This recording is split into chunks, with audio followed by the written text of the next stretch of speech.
even as 3-year-olds, I had them do simple tasks to help me cook, things that were safe and things that I was supervising right there. So when the children had more investment in preparing the meal, they were more likely to eat it and try new foods.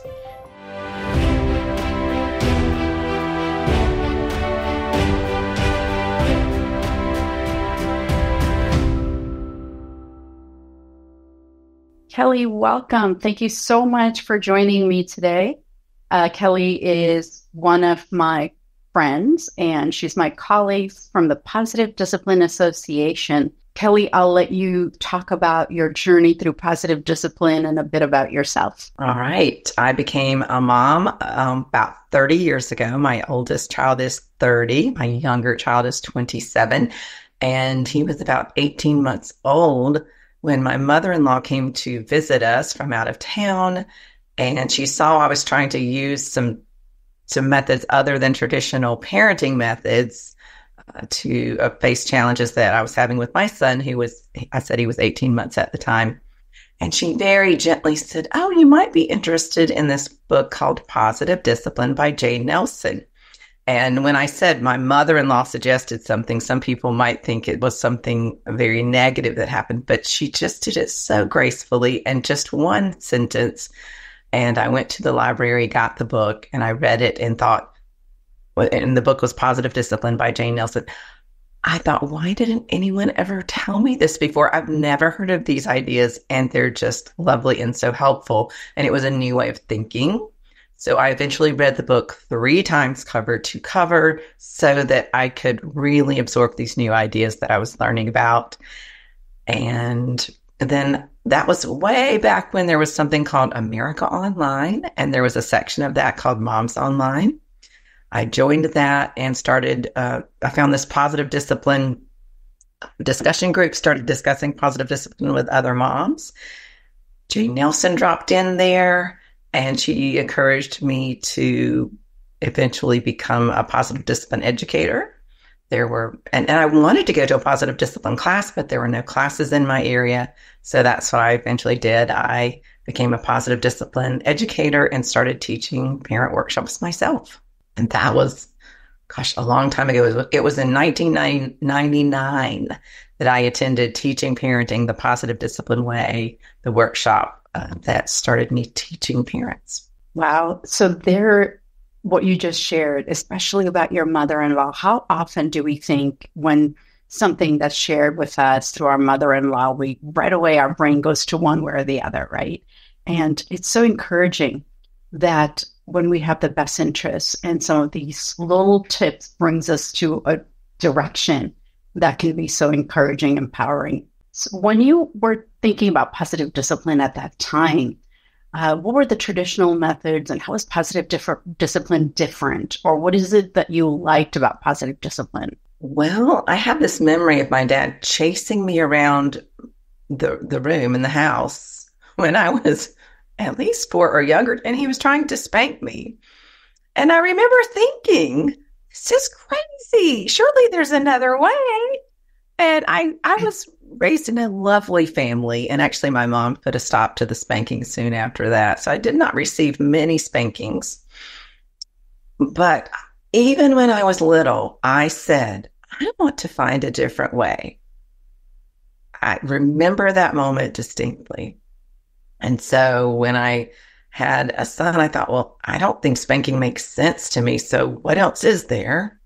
And positive discipline offered so many other ways to teach my son. So one thing I learned in the book was discipline it comes from the Latin word disciplis, which means to teach.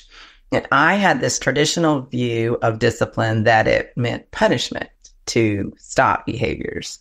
So I learned this whole new way of thinking and this whole new way of teaching my child what to do instead of focusing on what he shouldn't do, focus on teaching him some new skills or setting limits in a way that is respectful and keeps his dignity intact. Absolutely.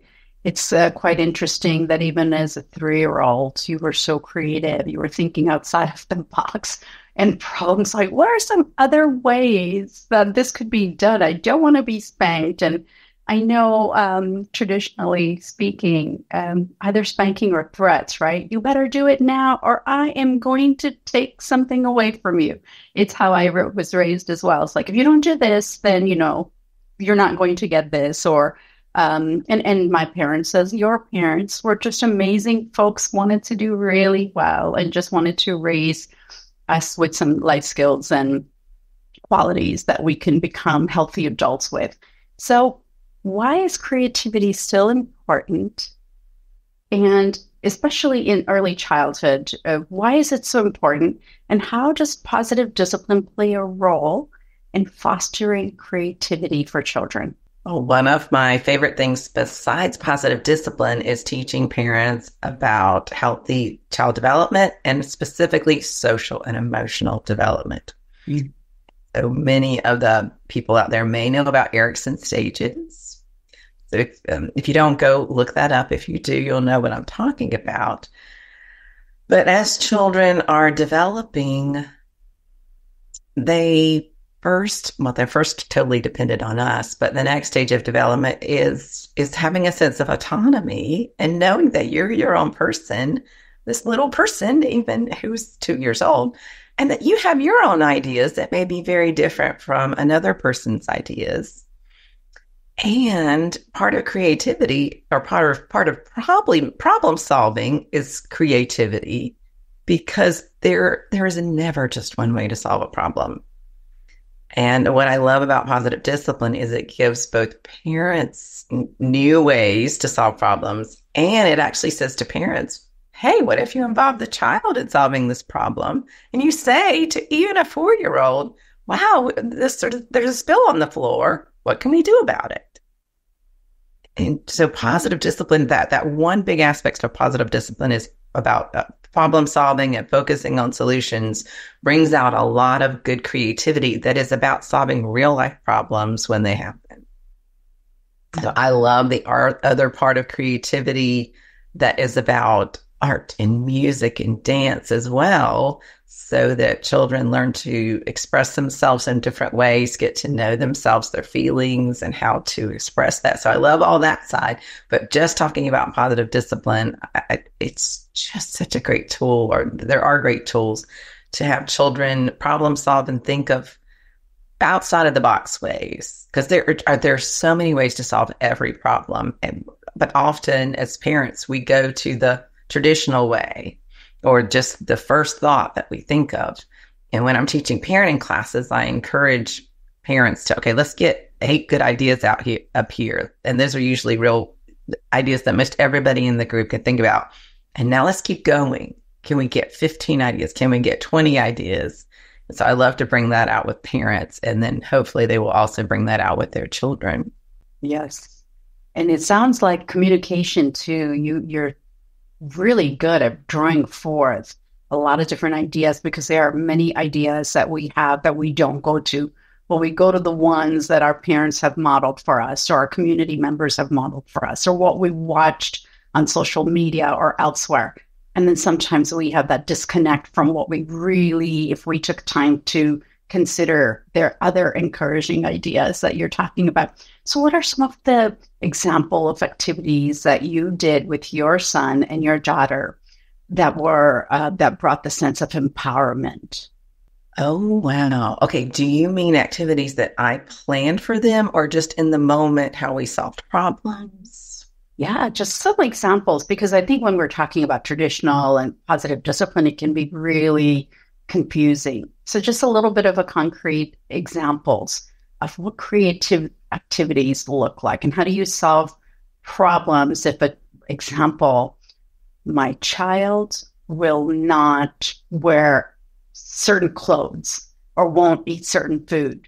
So how do we bring creativity in this to solve the problems, versus saying, you better eat or you're going to bed hungry, or you better put this clothes on, or, we're going to be late, and we get to the punishments and threats. Okay. So I remember when my daughter was either 2 or 3, it snowed outside at our house. I live in South Carolina, so it does not snow very often, but it snowed.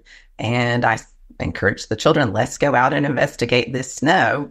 And my daughter, I said, get your shoes on, get some coats on. So she went to get, she had no socks or shoes on, and she went and got some sandals that were the easiest ones to put on. So she has sandals on with her toes open, and we're going out to play in the snow.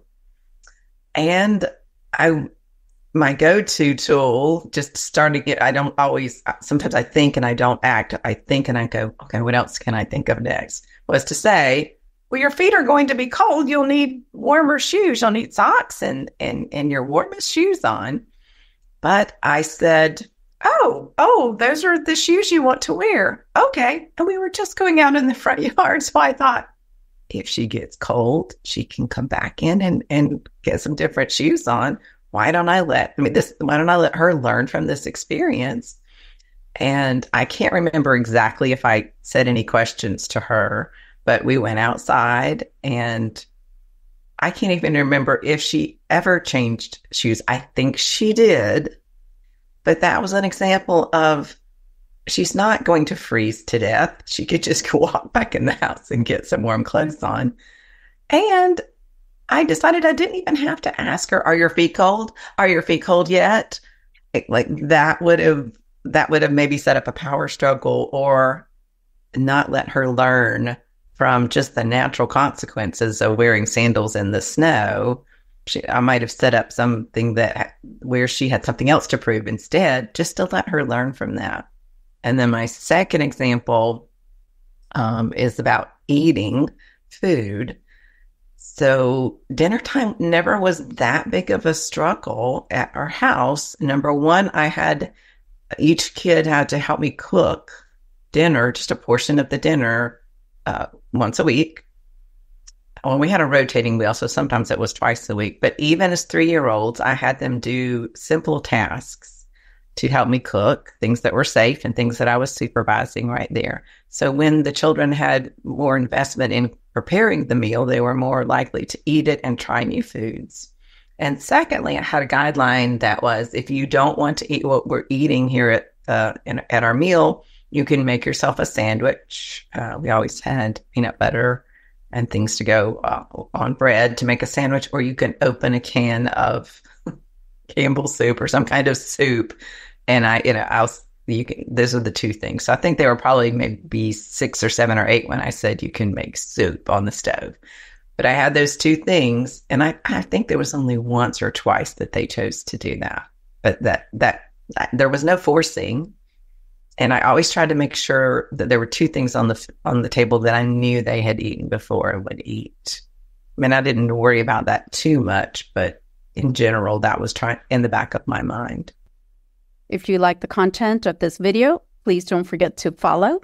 And also, if you want more information, visit the website, yogipatel.com.